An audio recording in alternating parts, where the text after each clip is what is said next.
আজ আমি আপনাদের নিয়ে এসেছি বড়বাজার, কলকাতার অন্যতম প্রাচীন আর ঐতিহ্যবাহী কালিকা হিন্দু হোটেলে। বড়বাজারের ব্যস্ত বাজারের মাঝে এই হোটেল বছরের পর বছর ধরে কলকাতার সাধারণ এবং নামি দামি মানুষের পেট ভরার ঠেক। আজও এখানে বাঙালি রান্নার সেই পুরনো স্বাদ রয়ে গেছে, যেমন কচি পাঠার ঝোল, দই কাতলা, দই ইলিশ, চিংড়ি মালাইকারি, চিতল মাছের পেটি, আরো অনেক কিছু। প্রথমে গরম ভাতে নিয়েছিলাম কচি পাঠার ঝোল আলু দিয়ে।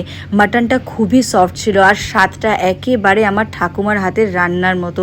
ভীষণ ভালো লেগেছিল এই মাটনের ঝোলটা খেতে আমার। এরপরে এখান থেকে নিয়েছিলাম আলু দিয়ে মুরগির ঝোল, যেটা একেবারে ঘরোয়া স্বাদের ছিল আর মুরগির মাংসটা খুবই সফট ছিল, খেতে অসাধারণ লেগেছিল আমার। এখানকার গলদা চিংড়ি মালাইকারিটা খেতেও কিন্তু দুর্দান্ত লেগেছিল আমার, একেবারে অথেন্টিক বেঙ্গলি স্টাইল মালাইকারি যেরকম খেতে হয় ঠিক সেরকম। এরপরে নিয়েছিলাম রুই পোস্ত, যেখানে সার্ভ করেছিল একটা জাম্বো সাইজের পেটির মাছ, আর এই পোস্তর ঘন গ্রেভিটা দিয়ে ভাতটা খেতে জাস্ট অসাধারণ লাগছিল। মাছটা খুবই ফ্রেশ আর অসাধারণ খেতে ছিল। তবে এখানে গেলে এখানকার পমপ্লেটটা কিন্তু ট্রাই করতে একদম ভুলো না। এই পমপ্লেট ঝালটা খেতে আমার মারাত্মক লেগেছে। ভীষণই ভালো কোয়ালিটির মাছ মাংস এই পাইস হোটেলে কিন্তু সার্ভ করা হয়। সাথে চাটনি পাঁপড় আর মিষ্টি দইটা বেশ ভালো লেগেছিল। এখানকার মেনু কার্ডটা ভিডিওতে দিয়ে দিলাম, তোমরা প্রাইসগুলো একবার ডিটেলসে দেখে নিও। এবার অ্যাড্রেসটা বলি, এটা রয়েছে বড়বাজার পিতলপট্টিতে।